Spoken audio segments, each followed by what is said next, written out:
Initiative for Health Accountability and Transparency welcome you to iHeart Learning. And this is Continuing Professional Development course on Managerial Leadership in Primary Healthcare, a guide of being in charge. And this is Module 1, Leading in Primary Healthcare.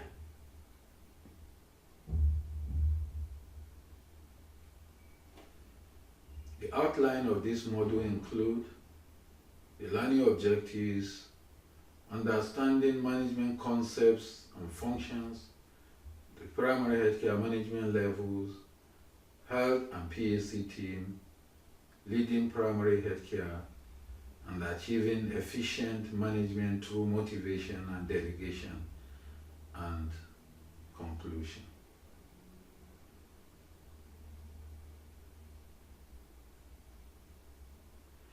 On completion of this module, participants will be able to explain management concepts and functions, describe management levels in primary healthcare in Nigeria, describe health and PAC team, understand how to lead a PAC team, and also understand how to achieve efficient management through motivation and delegation of responsibility.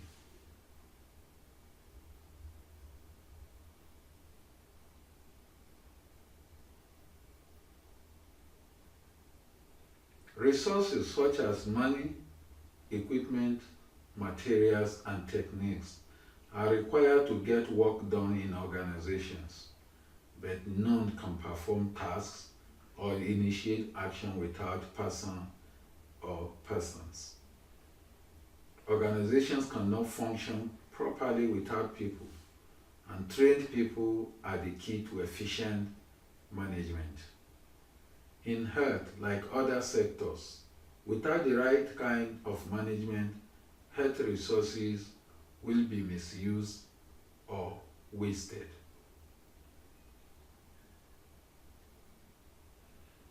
Delivering healthcare requires efficient use of resources, which are almost always scarce, and implying choice and setting of priorities.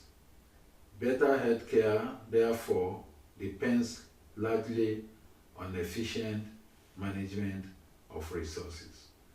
With better health management practices, technical efficiency, health outcomes, and impact could be improved significantly, even within existing resource constraints.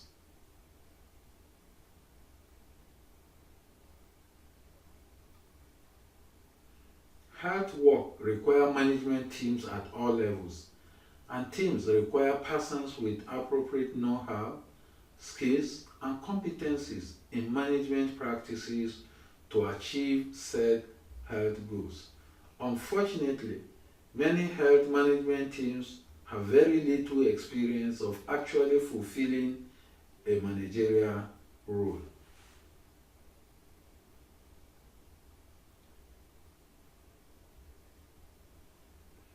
In practical terms, management is getting things done. It is commitment to purposeful action and can be written as follows.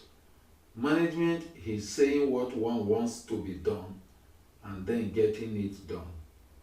Why should objectives be set? It is commonly acknowledged that if you are not sure of where you are going, you are liable to end up somewhere else. In health, management is concerned about productivity, which is usually viewed in terms of service effectiveness and efficiency, utilization, outcome, and impact.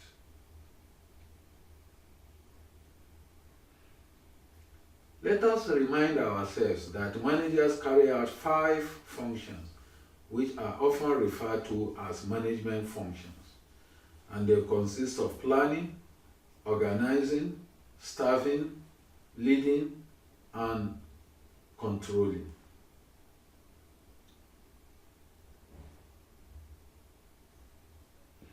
Let us briefly look at each of these functions. Planning involves selecting missions and objectives as well as actions to achieve them.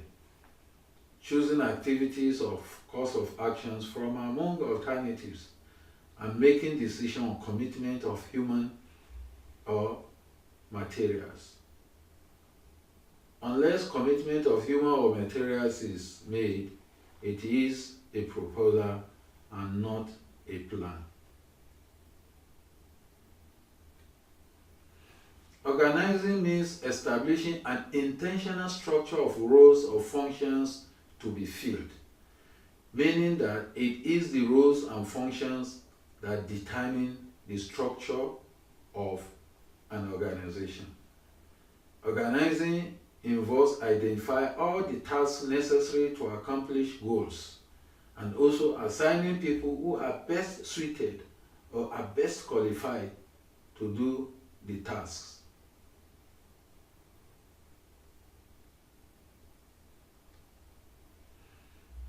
Staffing involves filling the positions in the organization structure, and this is done by identifying workforce requirements or taking inventory of the people available, recruiting, selecting, placing, promoting, or appraising ECT so that tasks are accomplished effectively and efficiently.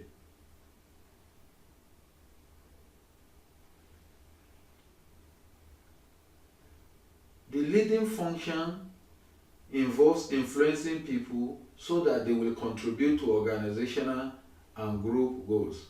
In management, the most important problems arise from people, their desires, attitudes, and behaviors as individuals and in groups. Effective managers, therefore, need to be effective leaders. Leading involves motivation, leadership styles and approaches, and communication.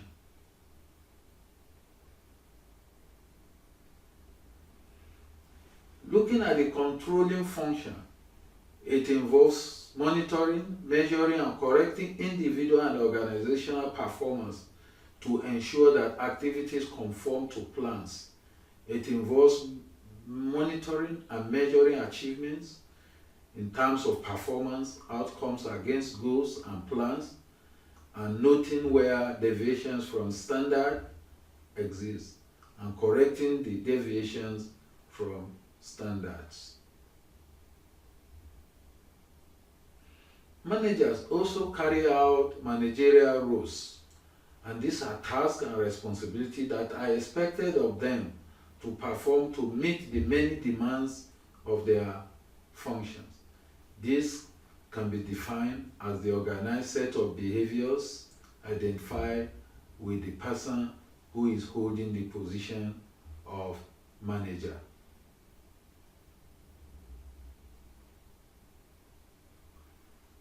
The managerial roles are often categorized into three groups. We have the interpersonal roles, the informational roles, and also the decisional roles.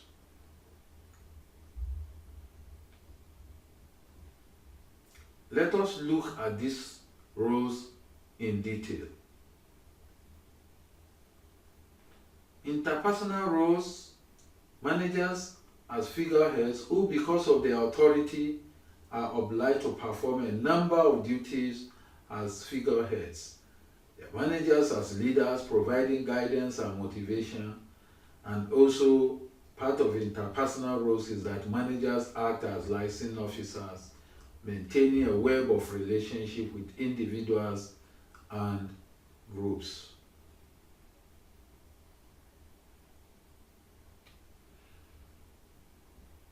We have mentioned the informational roles, and managers act as monitors, continually seeking and receiving information as basis for their action. Managers are also disseminators. They pass factual information to colleagues, to supervisors, and subordinates to guide in decision making. Managers are also spokespersons, transmitting information into organizations' environment both internal and external environment. There is the decisional roles. Managers act as change agents, initiating control change in an organization with a view to improving performance. Managers are also resource allocators, authorizing actions and allocating resources to activities and people. And managers are also negotiators with other stakeholders and individuals.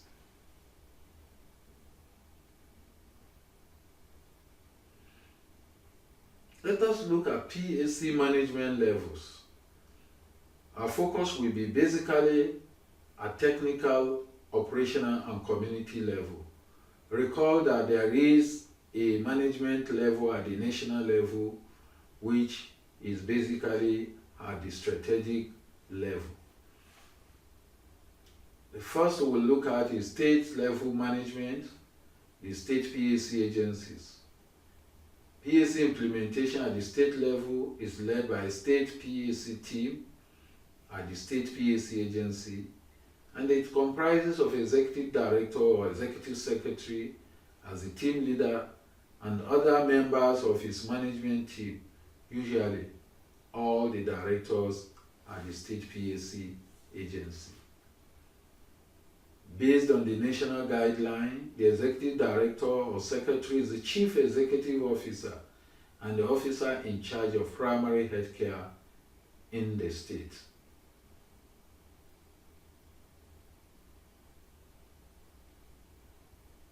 In the light of efforts to bring PAC under one roof, it is recommended that all the PAC programs in the state, including disease control programs, be transferred to the state PAC agency. This is designed to allow for full program integration and equally enable the State Ministry of Health to concentrate on secondary care, public health, policy guidelines, standards, monitoring, research, and health management information system.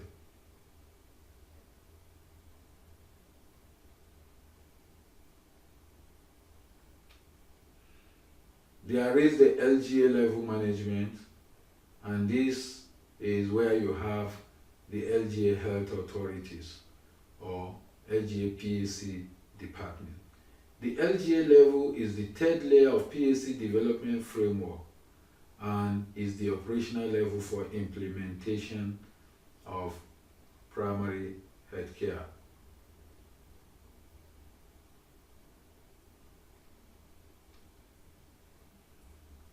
At the LGA level, like we said earlier, is the operational level.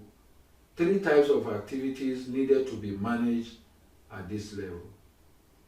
The service activity, which deals with delivery of health service, such as immunization, antenatal care, nutrition care, and many others. And you also have development activity.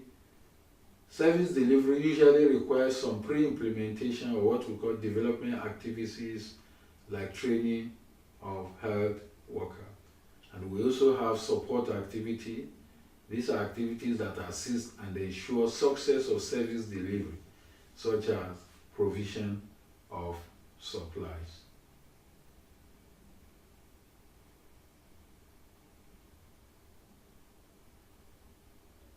These 3 kinds of activity needed to be managed so as to bring about convergence of work, balance of resources, and harmonious work relations, and ultimately the intended results.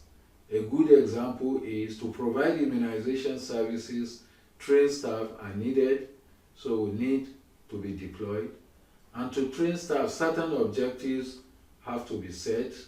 And to achieve these objectives, various preliminary development activities are carried out, such as designing a curriculum, preparing learning materials, selecting trainees, and also recruiting trainers.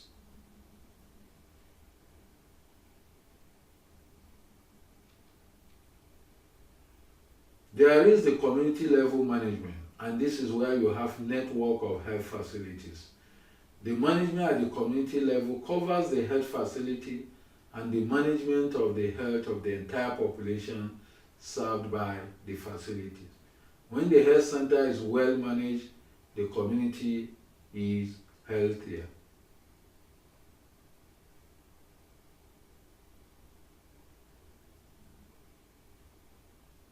If the community's health is poor, it is likely that the health center and the community health services in general are poorly managed. If the community's health is improving, good management ensures that the improvement is shared by everyone in the community, the young and the old, the poor and less poor, poorly educated and well educated.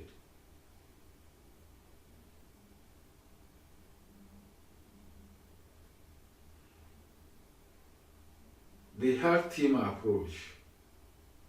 Together, everyone achieves more, and that is the essence of health team approach.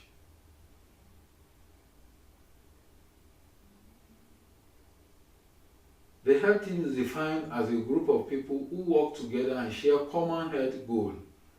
No one person can acquire all the necessary skills or have enough time to do everything that must be done to address health system development.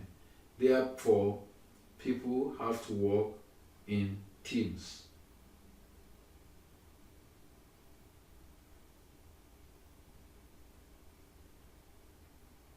Each member of health team contribute to the achievement of the objectives in accordance with his or her competence and skill in a coordinated manner.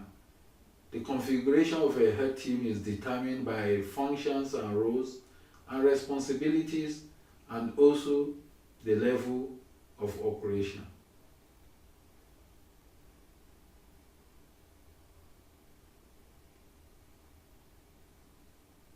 There are different types of team at different levels of care. Recall we have 3 levels of care: primary, secondary, and tertiary. And the types of team available at these levels also varies. In primary healthcare, there are different kinds of PAC team. We have the national PAC team, we have the state PAC team, the LGA PAC team, and the world PAC team. And the 4th layer is PAC facility community team, depending on the type of health work that teams undertake.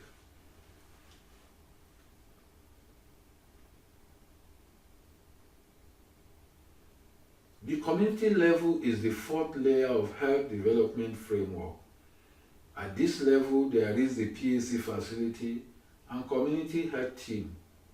The team members work together in a health center, which often serve as the base from where they visit communities to deal with health problems, undertake school health work, hold clinics, or follow up patients in their homes.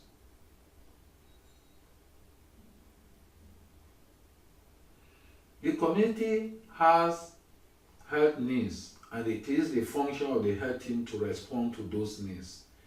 The aim of a community health team working from a base, usually a health facility, is to help communities attain and maintain health by primary health care.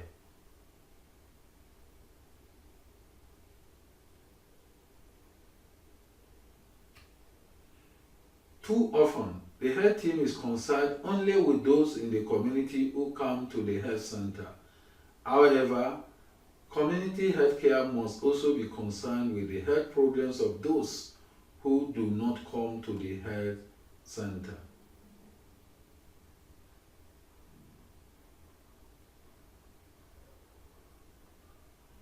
Working in a team and being able to lead effectively are critical skills that greatly enhance the chances of success. Creating a high-performing team requires a variety of interpersonal skills and communication techniques. everyone has different work styles and expectations, and all must be managed effectively.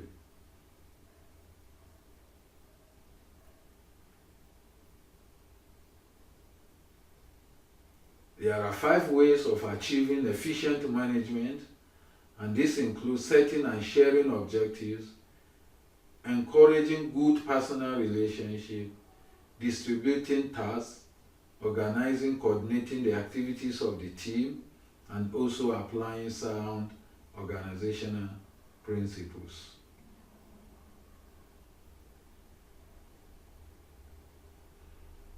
Let us look at setting and sharing objectives with the team members. To fulfill the objectives of an organization, those who work for the organization should know what its objectives are. It is not unusual to ask people working in a team or an organization of the objectives of an organization, to which many would feign ignorance. People are more ready to work towards objectives they have helped to set or share than towards objectives set by others. The best way to ensure that people agree on objectives is to make sure that they take part in setting the objectives.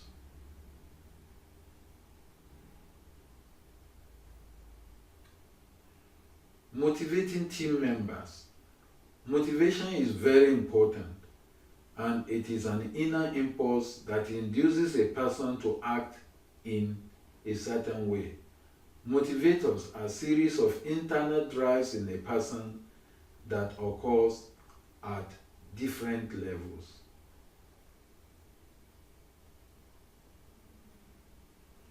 Three levels of drivers of motivation are recognized. The first level is to obtain the necessities of life: food, shelter, clothing, rest, and safety. The second level is to satisfy social needs, such as those for companionship, love, and a position of respect.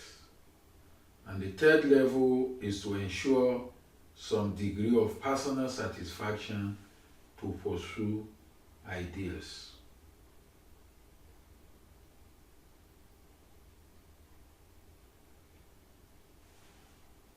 Based on this, a team leader should understand what encourages people to apply their ability and energy to work.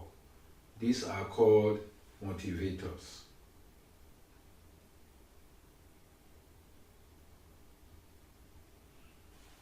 Let us take a brainstorming exercise on what are the main motivators in work.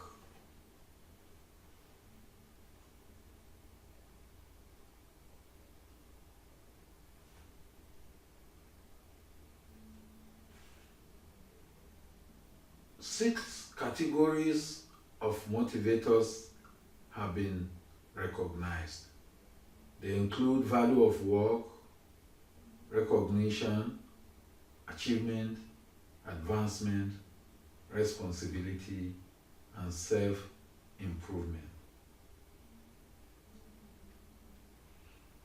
Looking at the value of work, people like to do useful and worthwhile work, and this helps them to achieve their ideals. A good leader will assure the team members of the value of their work and explain the value of work.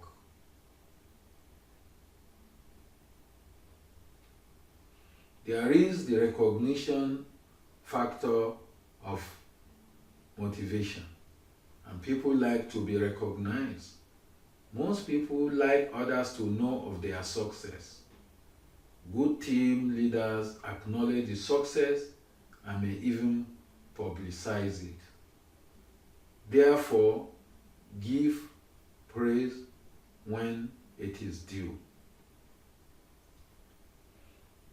There is the achievement factors. Most people like to succeed. Their satisfaction is in getting things done well. Thus, achievement is extremely important to the individual. Therefore, help people to achieve work objectives. We have the advancement factors. Advancement is a form of recognition. People prefer recognition that comes in a tangible form, such as an increase of salary or more responsibility. In acknowledging good work, a team leader should encourage people to increase their knowledge and skills so that they become ready for promotion. Therefore, help others train for promotion.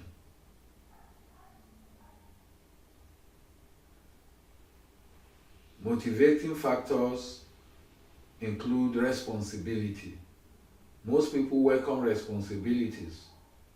It is good to know that some fear responsibility. A leader can easily destroy or at least reduce staff members' sense of responsibility by making decisions for them. A good leader takes responsibility to increase a subordinate's sense of responsibility for work rather than diminish it by petty criticisms. Therefore, help others take responsibility. The final motivating factors include self-improvement. Many people want opportunities to develop themselves. Team leaders can help their health workers take such responsibilities by providing learning material, by challenging them with questions at work, and by giving them high-quality supervision. With such opportunities to develop, health workers are likely to bring energy and enthusiasm to their work. Therefore, provide opportunities for personal development.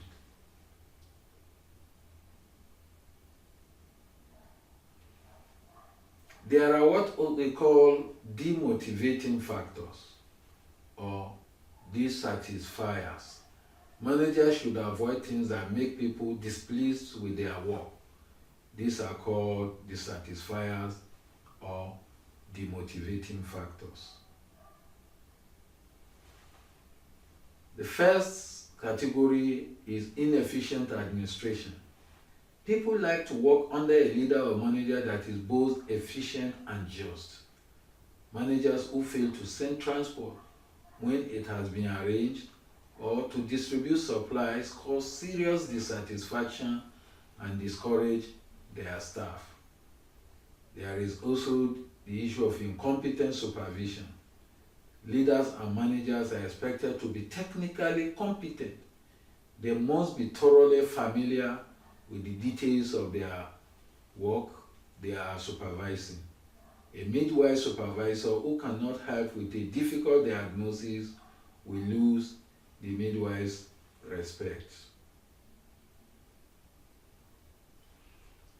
We have the personal. Among the motivating factors is poor personal relations. People expect to be treated fairly. People like to be consulted about their work.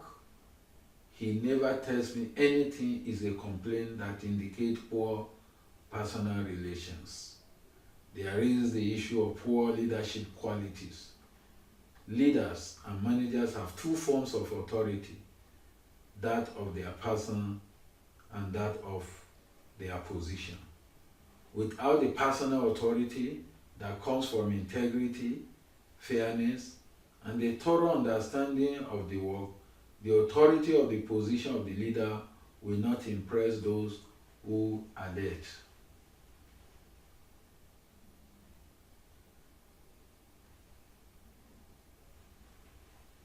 There is the low pay factors. A salary is satisfactory when the workers get what they expect and what is generally regarded as being fair for the work they are doing. A poor salary has a negative effect. There is the bad working conditions. A bad working condition causes dissatisfaction. A good leader takes care that conditions of work permit staff to do their best work. A good leader can inspire members of the head team by example and effort to do their best in difficult circumstances.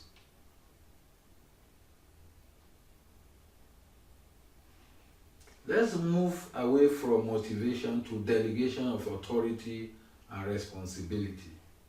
The leader of a team is responsible for the work the team undertakes, while the health workers in the team are responsible for the particular tasks of their individual jobs.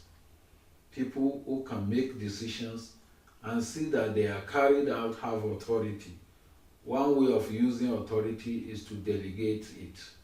To delegate means to give another person the power to make decisions.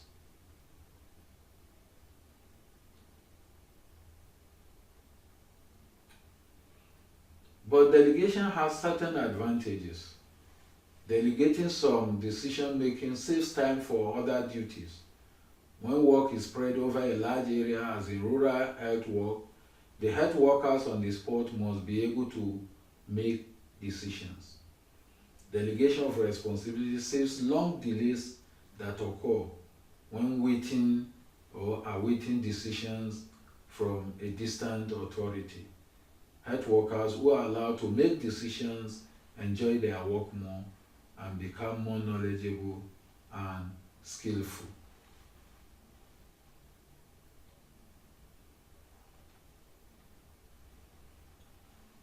However, delegation also has disadvantages. If wrong decisions are made, the work may not be done or it may be done less well. A leader who does not delegate properly may pass all the work on to the team members, leaving very little more to do.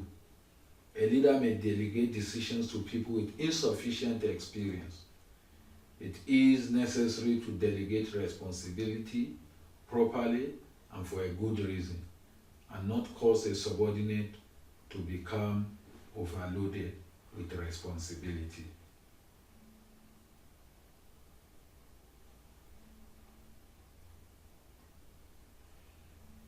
There are rules for delegating authority and responsibility. One must be clear about exactly what is delegated, must select the person who you are sure can do the work, and also explain to others that you have delegated work and to whom. And when you delegate responsibility, do not interfere unless asked to, and be prepared for some mistakes. Give support as needed and follow up the progress of work or responsibility that is delegated. Let us look at decision on delegation. In deciding what to delegate and to whom, a leader can use a table like this, and it has 4 columns dealing with current tasks, current education and skills, tasks to be delegated, health worker who could be trained to do this for me. This is a key management tool for delegation of authority and responsibility. Organizing, coordinating, and controlling the activities of PAC team will be considered in Module 3 of this course. Let us take online assignment. In what ways does poor management practices affect primary healthcare service delivery? You can do online submission to be marked CPD, PAC assignment of not more than 500 words to be submitted to iheartnigeria@gmail.com. In conclusion, creating a high-performing team and being able to lead effectively require critical skills that greatly enhance the chances of success. In order to achieve efficient management when leading health team, it is important to apply sound organizational management principles and practices that includes setting and sharing objectives, motivation and encouraging good personal relations, distributing tasks, and delegation of responsibilities. It also includes organizing, coordinating, and controlling of the team. As a reminder, let's not forget to take the vision of future of late Professor Oliko Erason Kuti, Honorable Minister of Health. His vision was that as Minister of Health, my vision of the future is quite clear. I look forward to the day when, for all time, the fear of ill health will be removed from our homes and villages by the availability of health services that are accessible, affordable, and acceptable to every Nigerian. I believe that comprehensive PAC is the most powerful strategy to achieve this happy state for our people. I also believe that we have made some real progress in putting the PAC system in place in Nigeria, and this was in 1992. It is important for all of us to reflect on this vision and see where we are today.